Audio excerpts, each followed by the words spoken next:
You're listening to Seasons of Bling. Hey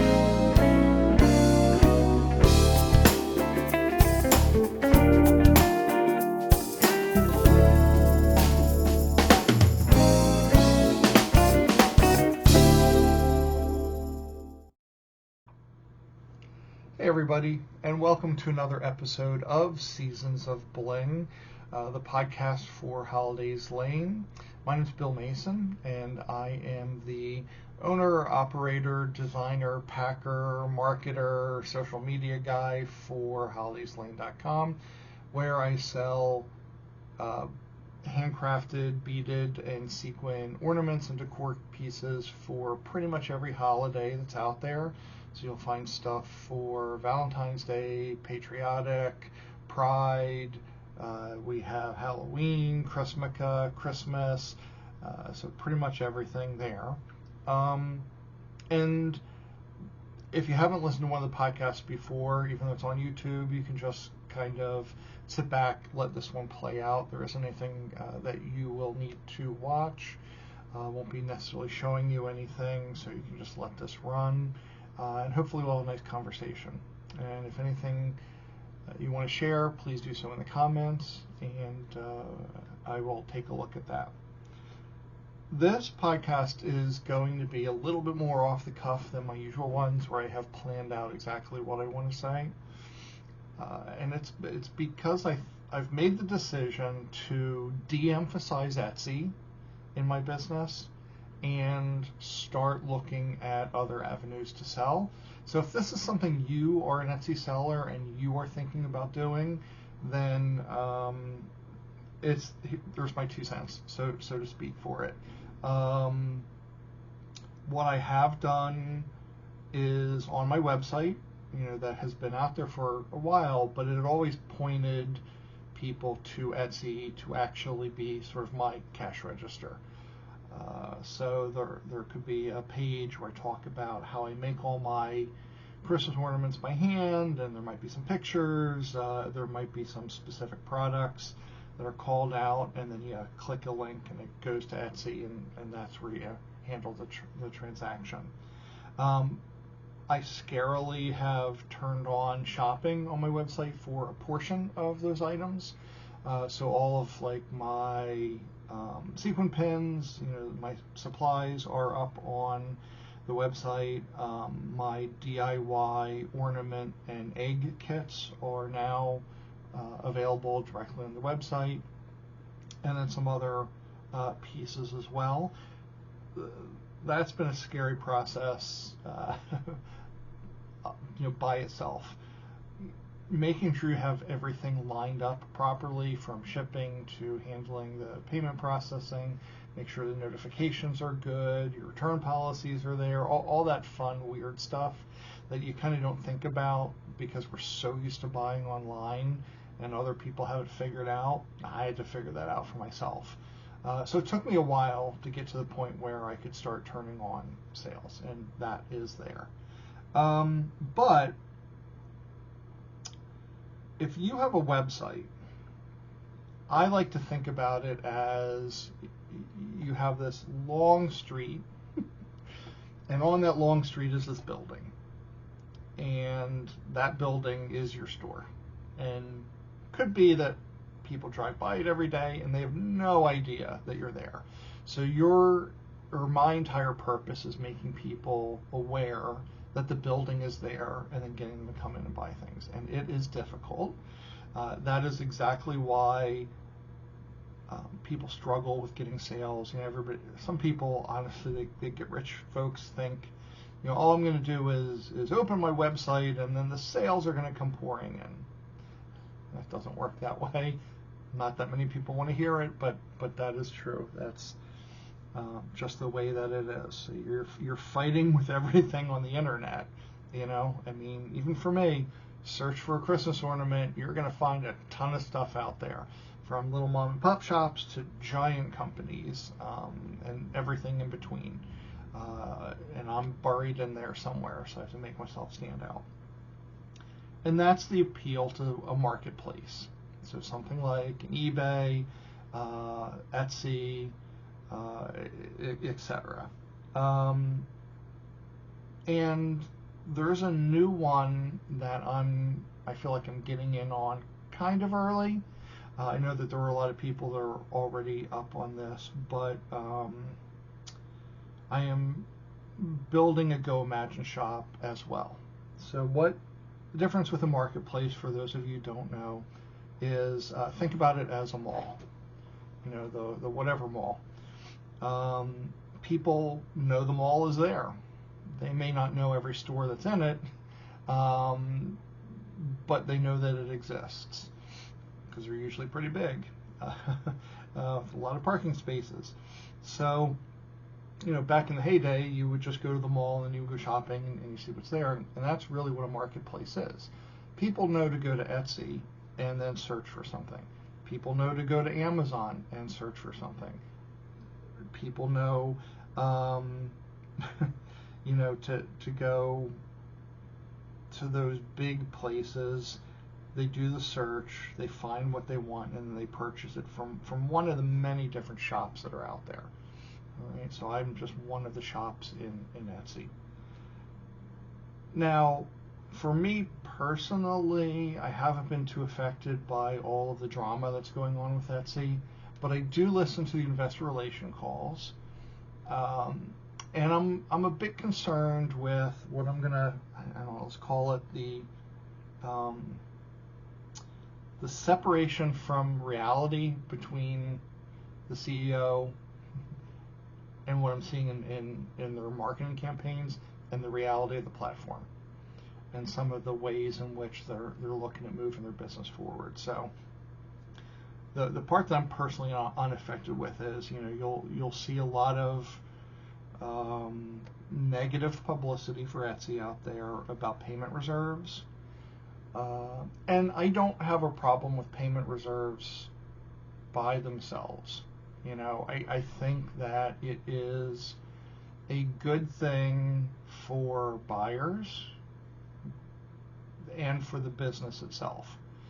So most of your bigger marketplaces, you know, like eBay, somebody comes along, they buy something, they pay eBay. eBay will hold on to that money for a time period. And what this does is it makes sure that the buyer is not being scammed. You know, that you have somebody putting up some pretty pictures and charging, you know, $150 for something, and then they collect their money immediately and then run away. So it makes sense that there is some type of reserve in place. It's a protection so that, you know, the marketplace itself isn't footing the bill for having a scammer come onto their platform and deceive somebody who's looking to buy something. You know, you see all the memes and the jokes, you know, from Wish.com and Facebook groups where it's like, I ordered this, but I got this. Aha, so funny. It's not funny if you're the person that's been scammed. So it's good that those are in place. I personally have not had a payment reserve put on. I don't really do many made-to-order items.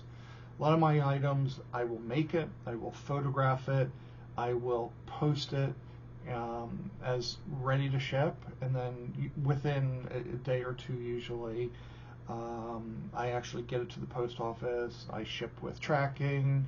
I let the person know when it's dropped off. You could follow the tracking through the post office, all that fun stuff. That's what I want if I buy something, so that's what I want to give somebody who buys something from me.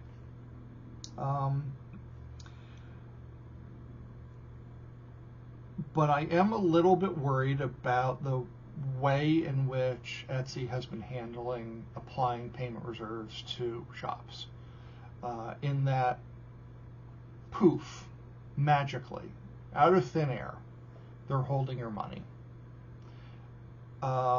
If you're going to apply a payment reserve, then you need to let people know ahead of time that is going to that's going into effect.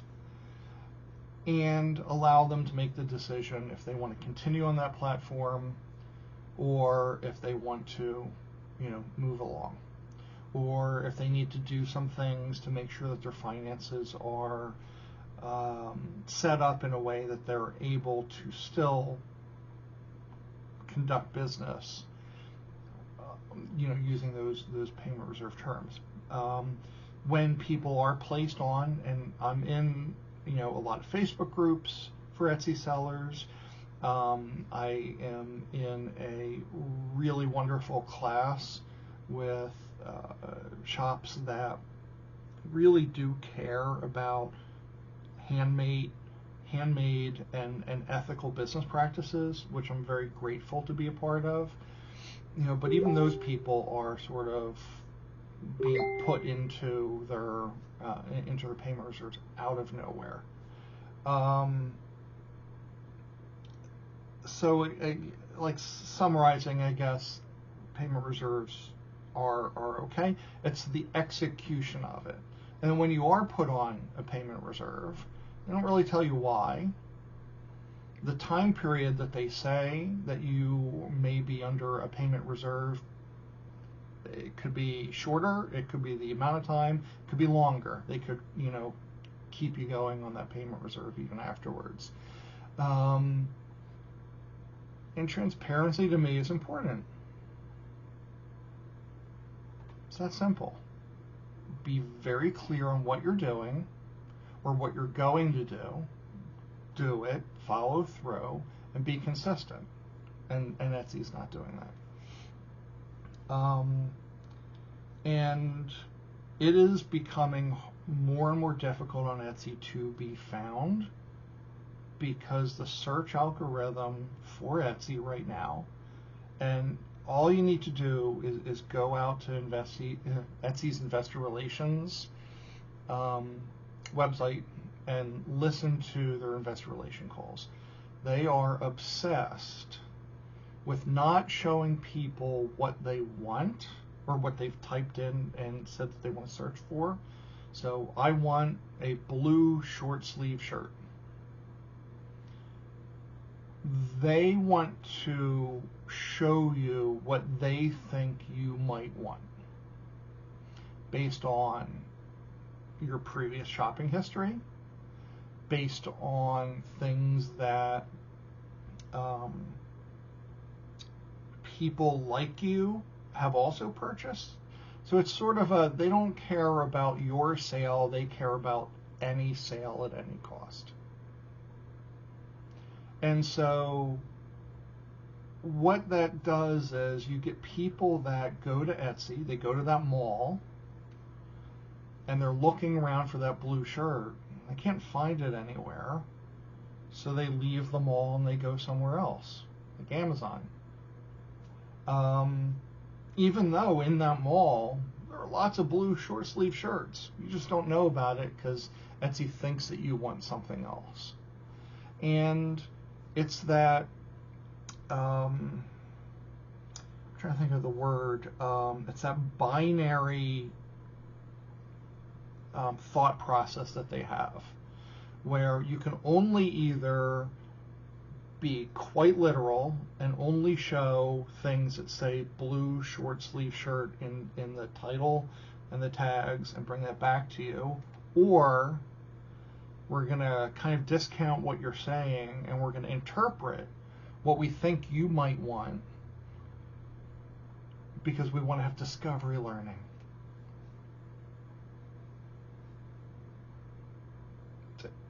Give the person the choice. I don't see why that part is that difficult. You could say blue short sleeve shirt. There could be 2 buttons. Show me exactly what I want, or maybe, possibly, let me see what else you have. Surprise me. Show me other things, whatever you want to call the button. It doesn't have to be a one or the other. And it's hard enough now. People are not spending money because they're paying outrageous prices at the food stores. Gas is expensive. Cost of living is just expensive for people. So they're holding off on the fluff purchases. Now don't get me wrong. If somebody really wants something, you're always going to find a way to talk yourself into it. You're going to come up with some reason that makes sense in your brain, and probably only in your brain, and that's okay, that you had to buy that really expensive, unique, frivolous purchase. And that's okay. We all need to treat ourselves every once in a while. But I don't know. And then, another reason why Etsy is driving me crazy is that they are randomly deactivating shops and listing items for things that they say go against their terms of service as you're unable to sell, but in reality you can. So these are obviously robots that are going in, they're scanning things, they're interpreting listings, and they're pulling them down until a human can look at it. Which we went through this before where like I had to go through all my listings and remove the color amber because amber beads for infant teething were banned. But I had Christmas ornaments that were an amber color. That amber is the name of the bead color, and I had to take some of those down and rework them so that it didn't expressly say amber because it was caught up. And it's happening much more quickly. And the surprising part is that they're able to do that for some of these really weird things, but just go out to Etsy and type the word Disney in and see what all comes back. So, you have the CEO who keeps saying that Etsy hasn't changed. We're getting better at search, but Etsy hasn't changed. It has changed. Go out to Etsy right now. Go to Etsy.com and type inflatable pools. Inflatable pools, inflatable plastic pool floats are certainly not handmade, and they are certainly not vintage. But Josh, I think, genuinely believes that that's what is on his site. So anyway, okay. That's enough bashing for Etsy. I'm sure that there are hundreds of videos out there on YouTube that are talking about how evil Etsy is. I want to kind of pivot to GoImagine and why I'm looking at GoImagine. And if this is something you're interested in, I do have a code. I will put it in the description of this video with a link, and you can open your own GoImagine shop and give that a shot if you're an online seller yourself. Because it's a number and letter gobbledygook. It's 8G7EML. So you get a free month, I get a free month if you use that code. So why not get a free month out of it? And that's on any of their plans. So if you sign up for Etsy, you sign up and you're in. That's it. You're done. When you sign up for GoImagine, you apply, and they are truly a handmade business platform, period, end of story. So they will take a look at your stuff. They will take a look at how you make it. They will determine whether or not it really is handmade, and if it is, you're accepted.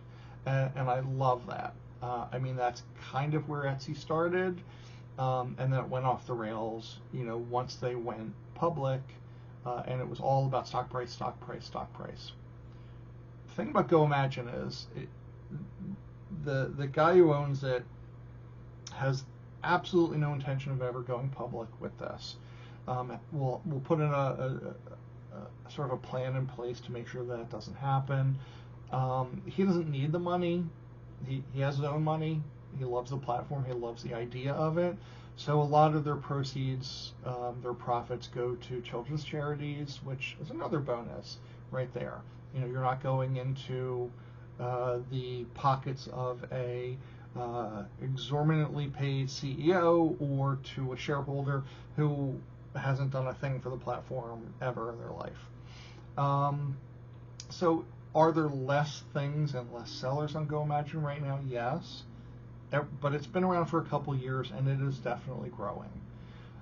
So more and more sellers join, as the name becomes more and more of a household name, and people think about going to GoImagine for handmade, then it's going to grow, and it's good to be in at the early stages of any of these kinds of marketplaces. And again, it's a marketplace. So somebody will go to GoImagine.com and they will search for things, and then they will find things, and then they will buy things. Marketplaces have a lot of good features to it. They are going to handle payment processing. I just sit back and get paid. They are going to handle taxes. I just sit back and get paid. All I have to worry about is shipping my things out very quickly, which I do anyway. So I'm adding more and more things to it. It's very small right now, but that's something that I'm working on, and we'll keep going in that direction. So I think it's just, we'll see what grows faster, my own website or GoImagine. I am still putting things on Etsy. Don't get me wrong. I haven't cut the cord yet on that one. But over time, Etsy statistics do show you roughly how many visitors they have given you from inside the marketplace versus how many you've brought in from other places, so like my website or social media, Pinterest. And over time, it had been that Etsy has brought the most traffic for me, but that's slowly been dipping down, and there's been some times where they're almost even, or maybe I brought in a little more traffic than Etsy has. So that's another trigger for me that, okay, if I'm spending all this time, then I might as well have the sale on my own website. But I also like the idea that I can be found in multiple places. A lot of businesses do that. You can buy something on a company website, or you can go to Amazon and order it there. Even Walmart does a lot of things just like Amazon, where any seller can go out and sell their items, but through the Walmart website. So Walmart and Amazon are basically the same in terms of shipping and things like that. I don't know. So take a look, see if it's right for you. Maybe do some shopping yourself. See, maybe there's something out there that you want to purchase that you like, and kind of go from there. So I will probably do another episode later on in the year, or at the beginning of next year, to see how the Christmas and holiday season has been to me in all the different places, website, Etsy, GoImagine, etc. Sort of a roundup of it.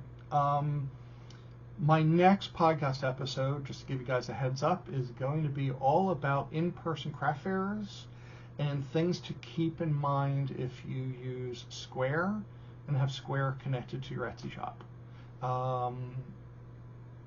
Just considerations for you as to whether or not you want to keep them hooked up. All the information you have is good information to make an informed decision. Anyway, that is it for me today in this episode, so make sure to like this video if you like it. Make sure to subscribe to see when new videos get released.